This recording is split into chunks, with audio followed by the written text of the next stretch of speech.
ଅକ୍ଷୟ ତୃତୀୟାର ବିଶେଷ ସଂଯୋଗ।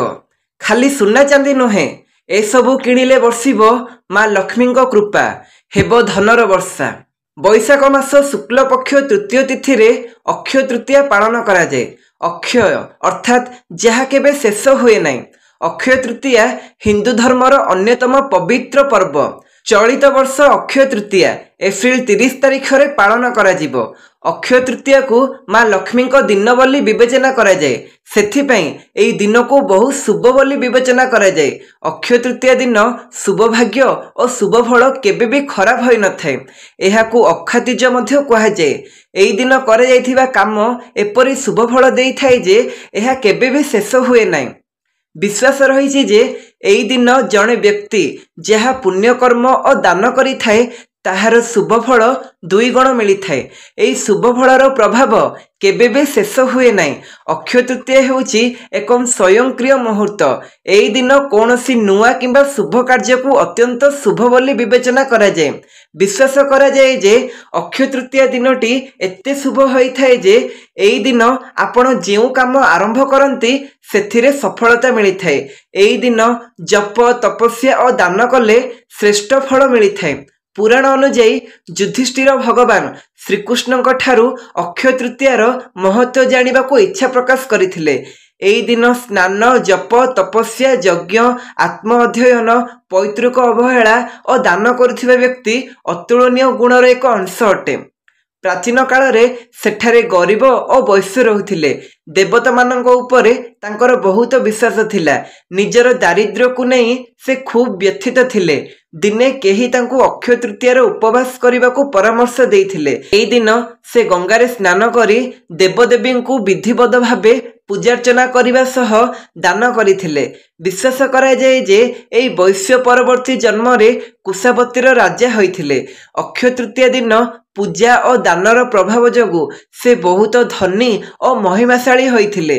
ଏହି ଦିନ ପୂଜା କଲେ ମା ଲକ୍ଷ୍ମୀଙ୍କ ଆଶୀର୍ବାଦ ମିଳିବା ସହ ସୁଖ, ସମୃଦ୍ଧି ଓ ମହିମା ଆଜୀବନ ରହିଥାଏ। ଅକ୍ଷୟ ତୃତୀୟାର ହିନ୍ଦୁ ଧର୍ମର ଅନେକ ମହତ୍ତ୍ୱ ରହିଛି। ଅକ୍ଷୟ ତୃତୀୟା ଦିନ ସୁନା ଚାନ୍ଦି କିଣିବା ସହ କୌଣସି କାର୍ଯ୍ୟର ଶୁଭାରମ୍ଭ କରିବା ଅତ୍ୟନ୍ତ ଶୁଭ ବୋଲି ମାନ୍ୟତା ରହିଛି।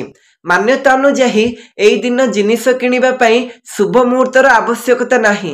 ତେବେ ଏଭଳି ଅନେକ ଲୋକେ ରହିଛନ୍ତି ଯେଉଁମାନେ ସୁନା ଚାନ୍ଦି କିଣିବାକୁ କଷ୍ଟକର ହୋଇପଡ଼େ।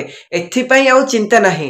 ସୁନା ଚାନ୍ଦି ବ୍ୟତୀତ ଏଭଳି କିଛି ସହଜ ଜିନିଷ ବିଷୟରେ ଜାଣନ୍ତୁ ଯାହାକୁ କିଣିବା ଦ୍ୱାରା ସୁନା ଚାନ୍ଦି କିଣିବା ଭଳି ଶୁଭ ଫଳ ପ୍ରାପ୍ତି ହୋଇଥାଏ। ମା ଲକ୍ଷ୍ମୀ ଓ ଭଗବାନ ବିଷ୍ଣୁଙ୍କ କୃପା ପ୍ରାପ୍ତି ହୋଇଥାଏ।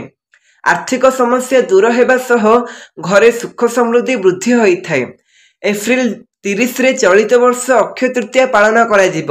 ଏହି ଦିନ ସୁନା ଚାନ୍ଦି ଦୋକାନରେ ଭୀଷଣ ଭିଡ଼ ପରିଲକ୍ଷିତ ହୋଇଥାଏ। ଚଳିତ ବର୍ଷ ଅକ୍ଷୟ ତୃତୀୟା ଏହା ଅତ୍ୟନ୍ତ ଶୁଭ। ତେଣୁ ସୁନା ଚାନ୍ଦି ନ କିଣି ପାରିଲେ ଏହି ବିଶେଷ ଜିନିଷ ନିଶ୍ଚୟ କିଣନ୍ତୁ। ଏହାଦ୍ୱାରା ମା ଲକ୍ଷ୍ମୀ ପ୍ରସନ୍ନ ହୋଇଥାନ୍ତି। ଘରେ ସୁଖ ସମୃଦ୍ଧି ବୃଦ୍ଧି ହୋଇଥାଏ। ମା ଲକ୍ଷ୍ମୀଙ୍କ ପୂଜାରେ ହଳଦିଆ ସୋରିଷ ଓ ଜଅ ଅର୍ପଣ କରାଯାଏ।